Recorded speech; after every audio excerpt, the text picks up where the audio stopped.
నమస్తే. Welcome to our channel. JC Prabhakar Reddy అంటేనే ఒక సెన్సేషనల్ క్యాండిడేట్. అలాగే ఏదైనా ఒక చిన్న ఇష్యూని క్రియేట్ చేసుకునైనా దాన్ని ఇష్యూ చేసినా ఆయనకి రోజుకి ఏదో ఒకటి ఆయనకు ఒక సెన్సేషన్ క్రియేట్ చేసే అలవాటైతే ఉంది పొలిటికల్‌గా మనం చూసుకుంటే.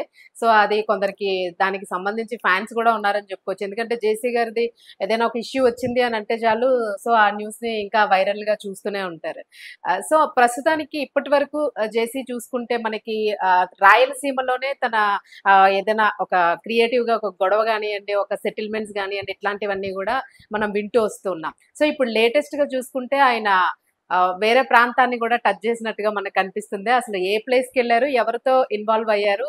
ఎలాంటి వైరల్ అయిన గొడవ ఎలాంటి రచ్చకి దారి తీసింది? ఇలాంటి సన్నివేశాలన్నీ గూడా అసలు టీడీపీలోని చంద్రబాబు గారి వైపు నుంచి చూసుకుంటూ ఉంటే మనకి కొన్ని మాటలు గూడా వినిపిస్తున్నాయి. అంటే ఆ పార్టీలో ఉన్న కొంతమంది ఇప్పటికే మాట వినడం లేదు అన్న ఒక వైరల్ న్యూస్ అయితే వింటూ ఉన్నాం. సో, ఈ సిట్యుయేషన్‌ని తీసుకుంటే జేసీ గూడా చేసిన ఈ సందర్భాన్ని తీసుకుంటే సో, నిజంగానే మాట వినడం లేదా? ఆయన కంట్రోల్ చేయలేకపోతున్నారా? అనే ఒక పాయింట్ గూడా వస్తూ ఉంది. సో, అసలు జేసీ దేనికెళ్లారు? ఎక్కడికెళ్లారు? ఎవరితో ఈ గొడవ అనేది ఒక వైరల్ అనేది క్రియేట్ అయింది? ఏంటి ఆ న్యూస్ అనే దాని గురించి మనకి క్లియర్‌గా ఎక్స్‌ప్లెయిన్ చేయడానికి ఈరోజు మనతో పాటు సీనియర్ జర్నలిస్ట్ దాము బాలాజీ గారున్నారు. దీనికి సంబంధించి ఆయన్ని అడిగి క్లియర్‌గా తెలుసుకుందాం. నమస్తే సార్. నమస్తే. సో, అందరికీ తెలిసిందే జేసీ గారు అనంగానే సో, చాలా ఇయర్స్‌గా రాజకీయంలో మనం వింటూనే ఉన్నాము. ఆయన ఒక సెన్సేషను. ముఖ్యంగా ఎక్కడంటే అక్కడ కూర్చుని పోతారు. ఆయనకి ఆ సెటిల్మెంట్ ఆయన అనుకున్నది అవ్వాల్సిందే అన్నట్టు ఒక క్రియేషన్ ఉంది యాహ్! పబ్లిక్‌లో గూడాను. సో, దానికి ఫాలోవర్స్ గూడా ఉన్నారు. సో, ప్రెజెంట్ తీసుకుంటే ఆయన ఎక్కువగా మనకి కడప, రాయలసీమ ఇట్లాంటి ప్లేసెస్‌లోనండి ఆయనకున్న అడ్డాల్లోనే ఆయన ఇలాంటివి దిగుతా ఉంటారు. సో, ఇప్పుడు తీసుకుంటే లేటెస్ట్‌గా మీరే చెప్పాలి దాని గురించి. ఎక్కడికెళ్లారు? ఏంటి? ఎందుకు ఆ యాహ్! సిట్యుయేషన్ క్రియేట్ అయింది? సో, ఎందుకు ఆయనకి ఎలాంటి యూజ్ ఉంది దానివల్ల? పార్టీలో ఎలాంటి దీనికి ఆజ్యం పోసే ఛాన్స్ ఉంది అంటారు? అంటే మీరన్నట్టు జేసీ బ్రదర్స్ ఒక ఫ్యాక్షనిస్ట్‌లలో ఒక ప్రత్యేకమైన ముద్ర ఉన్నోళ్ళు. అవును. అంటే మనకి రాయలసీమ ఫ్యాక్షనిస్ట్‌లో ప్రతి ఒక్కరికి ఒక క్యారెక్టర్ ఉంటది. బాలగోపాల్ దీని మీద వాళ్ళు ఏపీసీఎల్సీ పుస్తకాలు గూడా ఏశారు. అవును. రాయలసీమలో పాలెగాళ్ళు అనే పేరుతో కడప పాలెగాళ్ళు, కర్నూలు పాలెగాళ్ళు ఇలాగ బుక్కులు వేశారు అప్పట్లో. అప్పుడు నేను బాలగోపాల్‌తో కూడా పరోకుల సంఘంలో పనిచేసినప్పుడు మాకు కూడా చెప్పేవాడు ఆయన. హ్మ్. అక్కడ ఎక్కువ ఫ్యాక్షనిస్టులంతా డాక్టర్లు. ఓకే. సో, డాక్టర్లు మంచిగా బుక్స్ చదివేవాళ్ళు, అందరికి పుస్తకాలు పిచ్చి ఉంటది, లైబ్రరీ ఉంటది. అలాగే అంటే ఎడ్యుకేటెడ్ సినిమాలో చూపించినట్టుగా మొరటుగా అలాగే ఉంటారు. సొఫిస్టికేటెడ్‌గా ఉంటారు. హ్మ్. అంటే రాజశేఖర రెడ్డి గాని, తర్వాత ఎంవి రమణారెడ్డి అయితే ఆయన సో, ఒక క్వాలిఫైడ్ క్వాలిఫైడ్. ఫ్యాక్షనిజం. వాళ్ళు అందువల్ల వాళ్ళు అంటే రామ్ గోపాల్ వర్మ సినిమాలో లాగా మైండ్ గేమ్స్ ఎక్కువ ఫిజికల్‌గా కాదు. యాహ్! ఇప్పుడు ఈయన్ని చూస్తే ఈయన ఎలా ఉంటాడు, ఏజ్ అయిపోయింది, గడ్డం పెట్టుకొని బక్కబక్కగా జేసీ ప్రభాకర్ రెడ్డి. కానీ ఆయన ఫ్యాక్షనిజం అంటే నువ్వు ఒకప్పుడు పాత దీంట్లో విల్లనే ఇట్లుండాలి, ఇంతలా ఉండాలి అవన్నీ ఉన్నాయి. హ్మ్. కానీ ఒక బలహీనంగా ఉండి ఫిజికల్‌గా ఆయనకి అనేక జబ్బులుండి బలహీనంగా ఉండి కూడా నువ్వు భయంకరమైన ఫ్యాక్షనిస్ట్‌గా ఉండొచ్చు అనడానికి లేటెస్ట్ ఎగ్జాంపుల్ ప్రభాకర్ రెడ్డి. అవును. సో, రెండోది ఏందంటే ఆయన పొలిటికల్‌గా ఎవరున్నా కూడా ఆయనకి పొలిటికల్ పవరు తన అడ్డ. దానికి బాగా ఇబ్బంది పెట్టినప్పుడు జగన్ ఉన్నప్పుడు పెట్టారు. అవును. ముఖ్యంగా అక్కడ కేతిరెడ్డి, పెద్దారెడ్డి గట్టిగా ఈయన్ని ఎదుర్కొన్నాడు. హ్మ్. చివరికి జైలుకి పోయొచ్చాడు. అన్నీ ఆయనకి ఫైనాన్షియల్‌గా కూడా దాదాపు 100, 150 కోట్ల నష్టం జరిగింది. ఆ బస్సుల్ని ఆపేయడం ఇవన్నీ కూడా. అవును. అంటే ఆయన ఒక సామంత రాజ్యం లాగా అనుకుంటా. అందుకని పాలెగాళ్ళని పేరు పెట్టారు. హ్మ్. పాలెగాళ్ళ వ్యవస్థ అని ఉండే ఎక్కడికక్కడ వాళ్ళ సామ్రాజ్యం వాళ్ళ విస్తరింపజేస్తున్నారు. వాళ్ళ దీంట్లో వాళ్ళు కింగులనమాట. వాళ్ళు ఇంక బయట దీన్ని కేర్ చేయరు.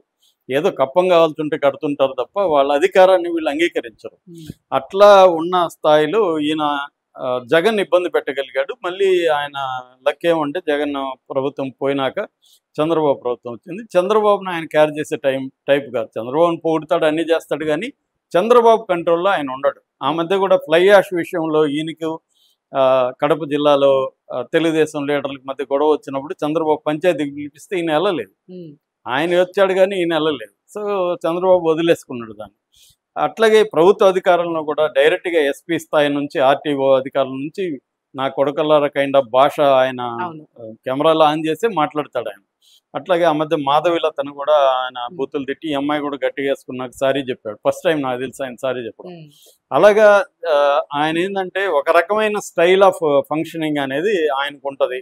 ఓపెన్గా ఉండడం, డైరెక్ట్గా ఎవరినైనా మాట్లాడడం, ఏ భాష అయినా మాట్లాడడం, ఏ రకమైన అధికారాన్ని ఆయన సహించకపోవడం. తన అధికారమే ఫైనల్, అక్కడ తనే ఫైనల్. ఆయన పదవి ఆయనకు ఉందా లేదనేది ఇమ్మెటీరియల్, నీకు ఎంత పెద్ద పదవి ఉందనేది కూడా ఇమ్మెటీరియల్.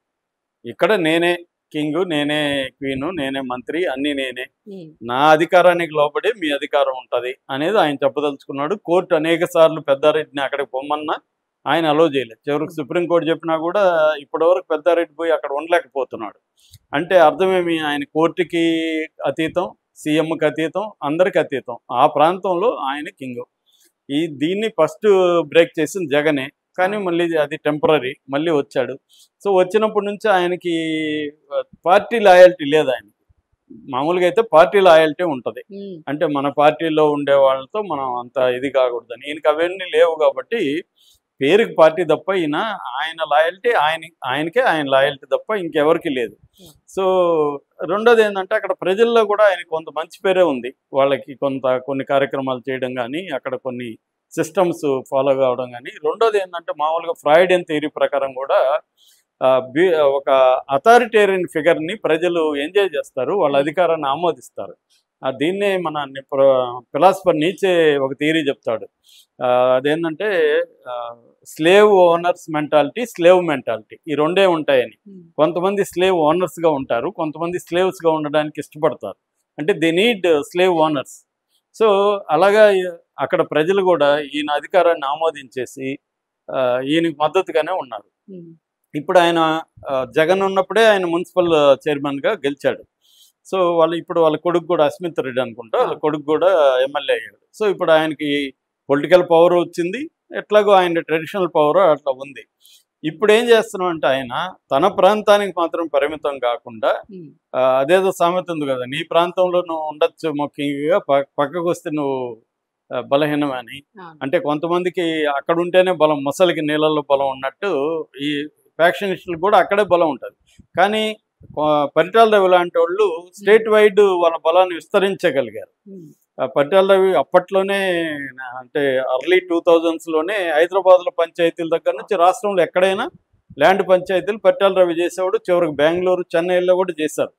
అంటే ఒక ఫ్యాక్షన్ దగ్గర నుంచి మాఫియా స్థాయికి ఫ్యాక్షనిజాన్ని తీసుకుపోయిన వాళ్ళల్లో పరిటాల రవి కానీ, రాజశేఖర రెడ్డి కానీ ఇలాగ చాలామంది ఉన్నారు. ఒకప్పుడు హైదరాబాద్లో ల్యాండ్ మొత్తం గ్రాబింగ్ అంతా రాయలసీమ ఫ్యాక్షనిస్టులే. కేసీఆర్ వచ్చినాకనే తగ్గింది అది. కేసీఆర్ వచ్చినాక దాన్ని దెబ్బతీసి బీఆర్ఎస్ వాళ్ళు తీసుకున్నారు ఆ రోల్ని. అందుకనే మనకి అఖిల ప్రియ లాంటి వాళ్ళు అరెస్ట్ కాగలిగారంటే బికాస్ ఆఫ్ బీఆర్ఎస్. నయీం లాంటి వాళ్ళు చనిపోవడానికి కూడా కారణం ఏంటంటే ఇప్పుడు కొత్తగా ఇక్కడ ఒక వర్గం ఎవాల్వ్ అవుతుంది బీఆర్ఎస్లో. వీళ్ళకి ల్యాండ్ కావాలి, వీళ్ళు ఎవరి దగ్గర నుంచి ల్యాండ్ గొడవలు వస్తాయి, వీళ్ళ దగ్గర నుంచి వస్తాయి కాబట్టి వాళ్ళని పక్కకు తొలగించాలి. పక్కకు తొలగకపోతే పైకి పంపించాలి. అలాగా నయీంను కూడా పైకి పంపించడానికి కారణం ఏంటంటే వీళ్ళకి ఇబ్బంది అయిపోయాడు నయీం. ఎక్కడ పోయినా నయీం వస్తున్నాడు, అడ్డు వస్తున్నాడు. సో వాడు వినట్లేదు కాబట్టి వాడిని పైకి పంపించారు. అంత తప్ప క్రైమ్ని తీసేయాలనేది ఉద్దేశం ఏం కాదు. సో అలాగే ఇప్పుడు ఈయన ఇక్కడ వరకే పరిమితం అయితే బాగానే ఉంటుంది, పట్టించుకోలేదు చంద్రబాబు కూడా. సరే అతను ఏరియా అతనికి వదిలేశాడు. కానీ ఇతను అక్కడ వరకు గమ్మన ఉండకుండా ఇప్పుడు ఒంగోలులోకి అడుగుపెట్టాడు లేటెస్ట్గా. ఒంగోలులో నిన్న పెద్దిరెడ్డి సూర్యప్రకాష్ రెడ్డి అని ఆయన తెలుగుదేశం రాష్ట్ర ప్రచార కమిటీ మెంబరు, అక్కడ యాక్టివ్ తెలుగుదేశం లీడర్. ఆయన నిన్న ప్రెస్ మీట్ పెట్టి సంచలనమైన విషయాల్ని బయటపెట్టాడు. ఆయన చెప్పేదాని ప్రకారం ఏంటంటే ఈ జేసీ ప్రభాకర్ రెడ్డి ఆయనకి ఫోన్ చేసి, అరే భయ్ మా 148 సర్వే నెంబర్ ఉంది మీ ఒంగోలులో, అక్కడ ల్యాండ్ డిస్ప్యూట్ ఉంది, అక్కడ మా వాళ్ళు వస్తారు, నువ్వు దాన్ని పరిష్కరించి మా వాళ్ళకి అయ్యేట్టుగా చూడు. ఒకవేళ నీ కుదరకపోతే మీ ఇంటికి వస్తారు మా వాళ్ళు, నీ పని ఏంటంటే అక్కడ చూడు, లేకపోతే నీ తాడు తీస్తాను బండబూతులు తిట్టాడని చెప్తున్నాడు. అంటే డైరెక్ట్గా తెలుగుదేశం రాష్ట్ర ప్రచార కమిటీ సభ్యుడైన, అది కూడా నీ స్థానం కానీ ఒంగోలులో లీడర్కి ఫోన్ చేసి అది కూడా రికార్డ్ చేస్తారనేది కూడా ఆయనకు తెలిసి ఉంటుంది కదా. తెలియని అమాయకుడు కూడా కాదు, తెలిసి ఉండి కూడా చేశాడంటే ఎవడు నన్నేమి ఏమీ చేసుకోలేడు చంద్రబాబు ఏం చేయలేడు, ఇవుడు ఏం చేయలేడు అన్న ధీమా లేకపోతే చేయలేడు కదా. ఆ ధీమా ఆయన కలిగించింది ఎవరు? ఎందుకు ఆయన్ని కంట్రోల్ చేయలేకపోతున్నారు? అంటే ఇక్కడ ఓవరాల్గా ఇవాళ పాలిటిక్స్ ఏమైందంటే ఎలక్షన్ అంటే మన డెమోక్రటిక్ సిస్టమ్ అనేది ఎలా మారిపోయిందంటే డబ్బులు పెడితేనే ఎలక్షన్లో గెలవగలిగిన పరిస్థితి. ఓటర్లు కూడా డబ్బులు తీసుకునే ఓటర్లు వేస్తున్నారు. కాబట్టి మినిమం 30 నుంచి 150 కోట్ల వరకు ఒక్కొక్క ఎమ్మెల్యే ఖర్చు పెడుతున్నాడు. ఖర్చు పెట్టినప్పుడు ఎమ్మెల్యేలకు డబ్బులు ఎక్కడి నుంచి వస్తాయి? ప్రధాన source land.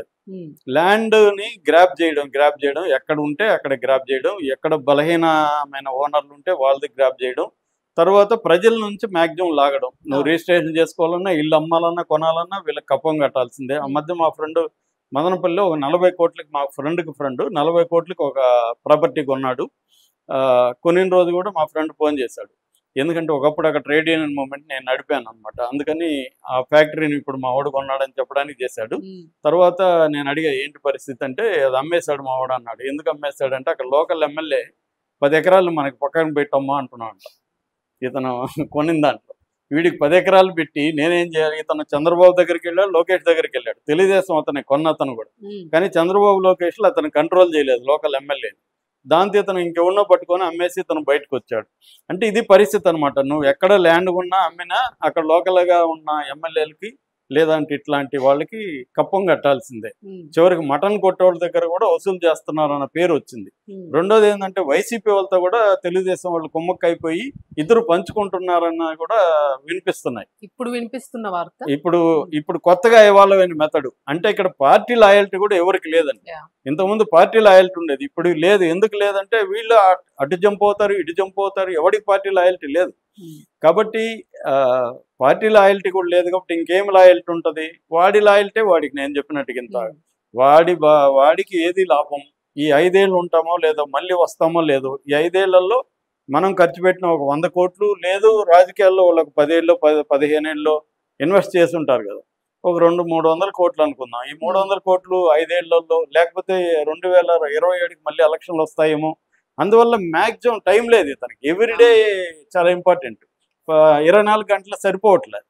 So maximum లాగేయాలి. So ఇది ఒక 300 కోట్లు మళ్ళీ ఒకవేళ ఖర్చు పెట్టాలంటే అదొక 200 కోట్లు, ఒక 500 కోట్లు టార్గెట్ పెట్టుకున్నారు. ఈ 500 కోట్లకి ఇంకా తనవడా పరోడా తెలుగుదేశమా వైసీపీ ఏమి లేదు ఇక్కడ. ఎవరి దగ్గర లాగేయడం, ఎవరితైనా కుమ్మక్కైపోవడం ఇది జరుగుతుంది. ఇది అన్ని చోట్ల ఉంది, ఆంధ్రప్రదేశ్ అనే కాదు. సో ఇదంతా ఈయనకి తెలుసు కాబట్టి మనమంతా థియరీలు మాట్లాడేవాళ్ళు, వీళ్ళు ప్రాక్టికల్గా ఉండేవాళ్ళు కాబట్టి జేసీ ప్రభాకర్ రెడ్డి లాంటి వాళ్ళకి బ్రహ్మాండంగా తెలుసు. ఈయన ప్రెస్ మీట్ పెట్టుకొని ఏం చేశాడు? ఇప్పుడు పెద్దిరెడ్డి ఈయన పేరు సూర్యప్రకాష్ రెడ్డి ప్రెస్ మీట్ పెట్టాడు. దీనివల్ల ఆయనకి ఏం జరుగుతుంది? పోలీసులు కేసు పెట్టలేరు, చంద్రబాబు ఏం చేయలేడు. కాబట్టి ఇంకా ఆయన పేరు మారుమోగుతుంది. కాబట్టి ఈ స్ట్రక్చర్ వ్యవహారం అంతా తెలుసు కాబట్టి ఆయన ఇంత ధైర్యంగా చేయగలుగుతున్నాడు. చేయగలగడం అంటే ఇది ఆయన ఒక్క వ్యవహారం కాదు, వ్యవస్థ టోటల్ సిస్టమ్ అనేది ఇలాగ మారిపోవడం వల్ల ప్రభాకర్ రెడ్డిలు అనేవాళ్ళు పెరుగుతారు తప్ప తగ్గరు అనమాట. ఈ సిస్టంలో చేంజ్ రావాలంటే చంద్రబాబు కూడా ఏం చేయలేని పరిస్థితి. ఎందుకంటే వీళ్ళ మీద ఆధారపడే అధికారం ఉంది. రేపు వీళ్ళని మారిస్తే మళ్ళీ ఇబ్బంది. జగన్ మార్చడం వల్లే జగన్ ఓడిపోవడానికి అది కూడా ఒక కారణం. ఇష్టం వచ్చిన వాళ్ళని క్యాండిడేట్లను పెట్టేశాడు. అక్కడ గెలవగలరా, అక్కడ డబ్బులు పెట్టగలిగి డామినేట్ చేసి ఓట్లు వేయించుకోగలరనేది జగన్ ఆలోచించలేదు. నన్ను చూసి ఓట్లు వేస్తారనుకున్నాడు. నేను ఇచ్చిన పథకాలు తీసుకున్నారు కాబట్టి ఓట్లు వేస్తారనుకున్నాడు. అది మరీ సింపులిస్టిక్ రాజకీయాల్లోకి జగన్ వెళ్ళాడు. ఇదంతా చంద్రబాబుకు తెలుసు కాబట్టి చంద్రబాబు కూడా నేను తిట్టినట్టు ఉంటాను, మీరు తిట్టించుకున్నట్టు ఉండండి, కానీ మీ పనులు మీరు చేయండి, నా పనులు నేను చేసుకుంటానని జరుగుతుంది.